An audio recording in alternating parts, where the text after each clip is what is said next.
Now the third point, partition.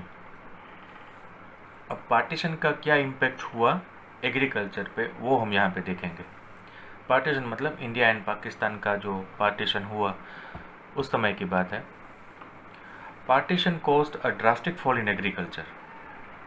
After partition India's agriculture में drastic fall आया। उसका reason क्या है? The reason is large area of fertile land went to Pakistan. जब partition हुआ तो फर्टाइल लैंड जो था दैट वेंट, जो लार्ज एरिया फर्टाइल लैंड का है that went to the Pakistan. इससे ज़्यादा अफेक्ट हुआ जूट के प्रोडक्शन पे, क्योंकि जूट का एरिया जो प्रोडक्शन में था that area went to east Pakistan. Most of the jute producing area became the part of east Pakistan. जहाँ जूट प्रोडक्शन होता था वो एरिया चला गया ईस्ट पाकिस्तान में। सो नाउ जूट का प्रोडक्शन है वो बिल्कुल कम हो गया या नहीं रहा। बिफोर पार्टीशन इंडिया की मोनोपोली थी जूट के प्रोडक्शन में, बिकॉज वो जो लैंड था वो बहुत फर्टाइल था and good for the production of jute. But after the partition that area went to the Pakistan and it became the part of east Pakistan. So that is also one of the reason कि India का जो agriculture है वो backward रह गया, because jute में जहाँ India की मोनोपोली थी वो एरिया पूरा चला गया पाकिस्तान में। That is the third point. Now last point, low investment in agriculture. As हमने पहले भी देखा था कि इंडिया का जो एग्रीकल्चर है वो टेक्नोलॉजी वाइज ज़रा भी साउंड नहीं था, या टेक्नोलॉजिकल कोई एडवांसमेंट था ही नहीं। And Britishers also didn't made any efforts to improve the technology in the field of agriculture. Agriculture में इन्वेस्टमेंट टेक्नोलॉजिकली बहुत कम रहा या था ही नहीं। एंड ब्रिटिशर्स जो यहाँ रूल करते थे, सब बेनिफिट लेते थे इंडिया से एग्रीकल्चर में से, उन्होंने भी टेक्नोलॉजिकली कोई इम्प्रूवमेंट नहीं किया। हाँ, ये हमने आगे वाले पॉइंट में देखा, सेकेंड पॉइंट में, that some farmer change the cropping pattern. उन्होंने अपनी क्रॉपिंग पैटर्न बदल ली कुछ फार्मर्स ने, moving from food crop to cash crop. लेकिन स्टिल उनके पास उतना रिसोर्स नहीं था, उतना पैसा बचता नहीं था कि वो ये जो बचा हुआ पैसा है वो एग्रीकल्चर में इन्वेस्ट करें एंड उनसे टेक्नोलॉजी साउंड हो जाए। So on and whole investment जो एग्रीकल्चर में था वो बहुत कम था, ना ही ब्रिटिशर्स ने कुछ इन्वेस्ट किया। क्रॉपिंग पैटर्न चेंज होने की वजह से भी कोई बेनिफिट नहीं हुआ एग्रीकल्चर में, क्योंकि फार्मर्स के पास इतना रिसोर्स बचता ही नहीं था कि वो एग्रीकल्चर में इन्वेस्ट करें एंड एग्रीकल्चर को इम्प्रूव करें। सो that is the fourth point, low investment in agriculture. So 4 points we have seen here, and the topic is causes of backwardness and stagnation of Indian agriculture. इसमें पहला point था land revenue system, जो सबसे पहले Bengal presidency ने implement किया था, जिसका पूरा बेनिफिट है वो ज़मींदार से एंड कॉलोनियल गवर्नमेंट ले जाते थे। Second point, commercialisation of agriculture देखा हमने। थर्ड, इम्पैक्ट ऑफ पार्टीशन, ज़्यादातर फर्टाइल लैंड जो जूट के लिए सही था that went to the Pakistan. And the last point we have seen here is low investment in agriculture. So far in this chapter we have finished the topic of agriculture. Agriculture sector on the eve of independence. Chapter क्या है पूरा? Indian economy on the eve of independence. अब पूरी Indian economy we cannot understand as a whole. So right now we are talking about agriculture. Then we are going to talk about industries, then infrastructure, demographic, likewise. So the topic of agriculture is done. How was the agriculture at the eve of independence? That topic is done. Let's see the points, जिसमें हमने पहला topic देखा था features of agriculture. Agriculture कैसा था Britain के समय का, उस समय की बात है. We have seen this topic, the productivity, remained low because Britishers ने कोई सिंसियर एफर्ट्स नहीं किए थे, टेक्नोलॉजी में इम्प्रूवमेंट कुछ आया नहीं था, so that productivity remained low. Huge cost की जब बात आती है तो एक्सप्लेनेशन में यही आएगा कि टिलर्स एंड ऑनर्स दोनों अलग अलग थे। ऑनर्स थे वो आउटपुट में अपना शेयर रखते थे एंड कोस्ट जो था वो पूरा बेयर करना पड़ता था टिलर्स को। Third point is lack of irrigation. Irrigation facility कोई थी नहीं। The agriculture has to depend totally on the monsoon and ये अनप्रिडिक्टेबल रहता है, सो एग्रीकल्चर आउटपुट में फ्लक्चुएशंस होते रहते थे। And the last is sub division of land.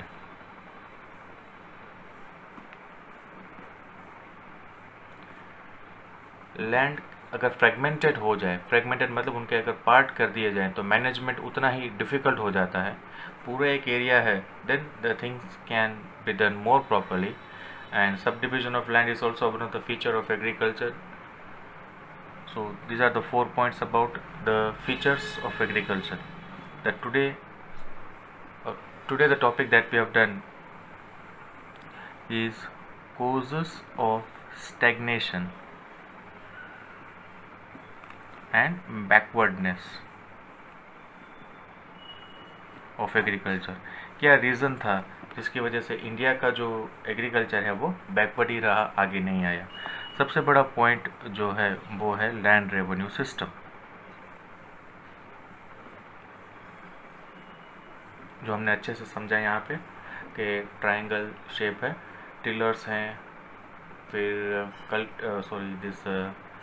Britishers हैं एंड ज़मींदार बीच में हैं। ओके, एंड एक्सप्लोटेशन इसमें टिलर्स का होता था। टिलर्स को जितना रेंट कहते हैं उतना पे करना पड़ता था, फेलिंग टू डू सो उनको इजेक्ट किया जाता था वहाँ से। इजेक्ट मतलब उनको निकाल दिया जाता था अगर वो उतना रेंट नहीं दे पाते हैं तो। द नेक्स्ट इज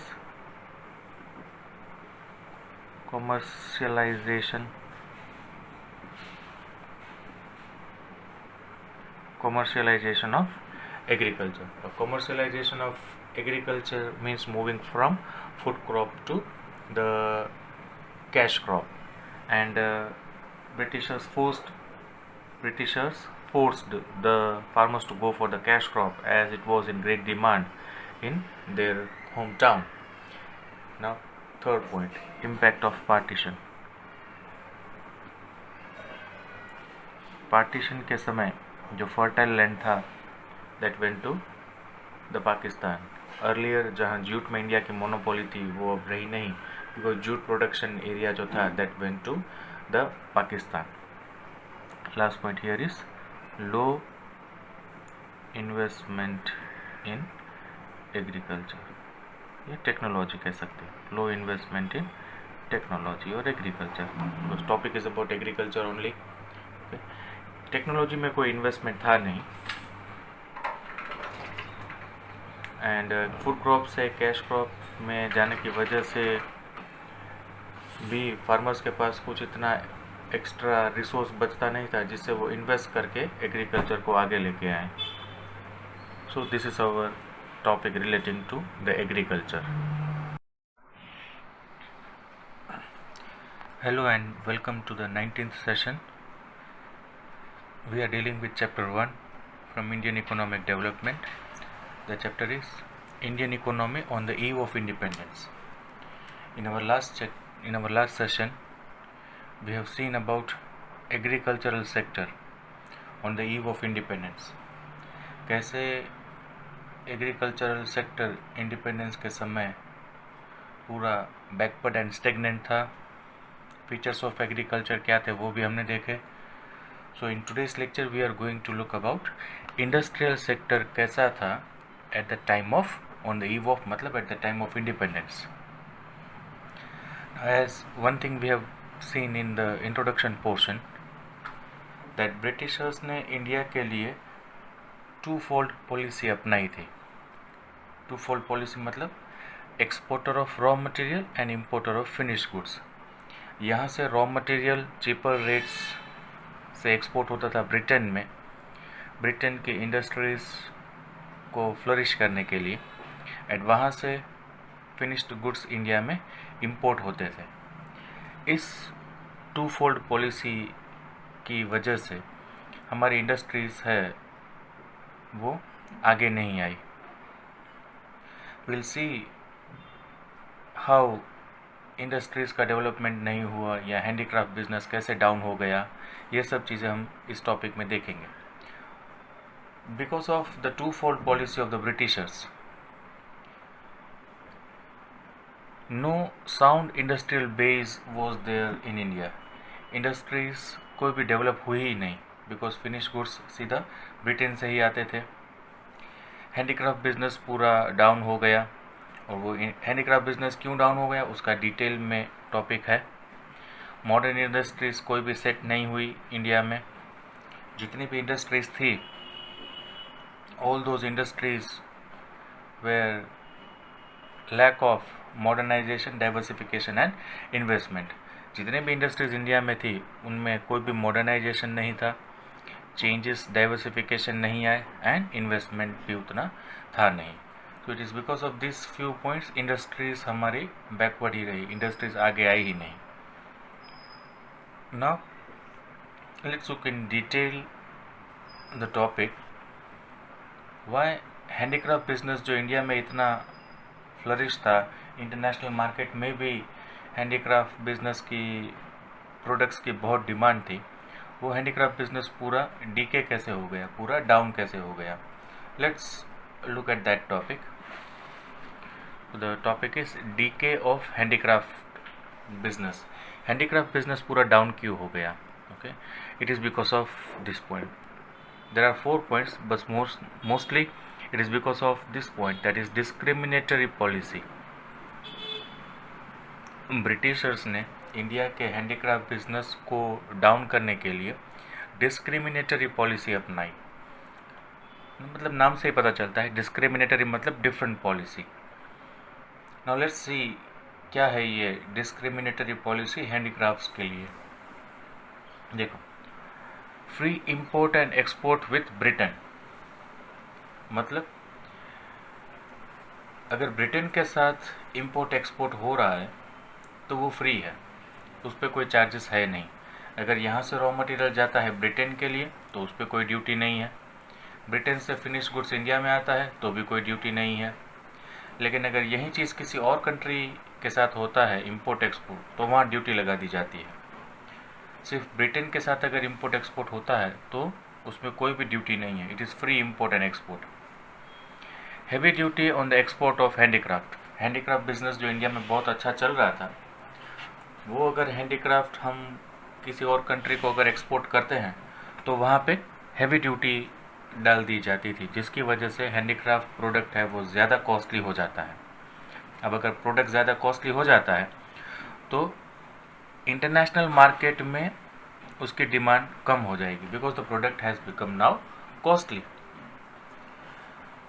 वैसा ही रॉ मटेरियल के लिए, रॉ मटेरियल अगर एक्सपोर्ट होता है ब्रिटेन के अलावा और कहीं पे, तो वहाँ भी ड्यूटी लगा दी जाती थी, जिसकी वजह से वो कॉस्टली हो जाता है।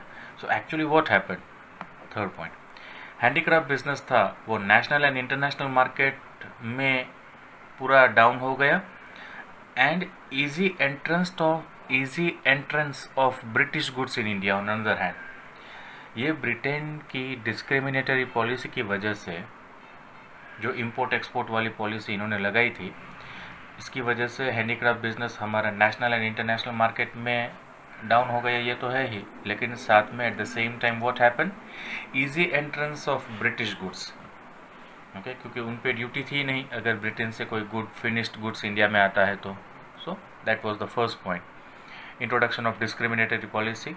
The topic is handicraft business down हो गया, उसका ये पहला पॉइंट है। ब्रिटिशर्स ने डिस्क्रिमिनेटरी पॉलिसी रखी थी इंडिया में। नंबर 2, हैंडीक्राफ्ट बिजनेस डाउन होने का सेकेंड पॉइंट है low price machine made goods. अब पहले पॉइंट में हमने देखा कि ब्रिटेन से जो फिनिश गुड्स आते हैं उन पे ड्यूटी नहीं है, तो वो गुड्स वैसे ही ड्यूटी ना होने की वजह से चीपर हो गया। तो point is low price machine made goods. Machine made goods were cheaper than the handicraft goods. अब हैंडीक्राफ्ट गुड्स में हैंडमेड वर्क था, क्राफ्टमैन्स एंड रॉ मटेरियल जो था वो हाई क्वालिटी का यूज़ किया जाता था, जिसकी वजह से हैंडीक्राफ्ट प्रोडक्ट है वो कॉस्टली रहता था मशीन मेड गुड्स से. अब दोनों में अगर कंपटीशन होती है मशीन मेड गुड्स में एंड हैंडीक्राफ्ट गुड्स में, तो ऑब्वियसली हैंडीक्राफ्ट का जो गुड्स है वो डाउन हो जाएगा, डिमांड उसकी. अब रीज़न ये है, अब पॉइंट हुआ ये कि हैंडीक्राफ्ट बिजनेस डाउन होने की वजह से इंडिया को बहुत सफ़र करना पड़ा. Why? Because most of the people were engaged in the handicraft business. अब हैंडीक्राफ्ट बिजनेस जैसे ही डाउन हुआ, then it lead to massive unemployment, a big problem. Low price machine made goods के सामने ब्रिटेन का जो प्रोडक्ट है low price machine made goods, उसके सामने इंडियन हैंडीक्राफ्ट गुड्स है वो महंगा था. कंपटीशन में हैंडीक्राफ्ट बिजनेस है वो डाउन हो गया, which ultimately led to the massive unemployment in our country. That is second point.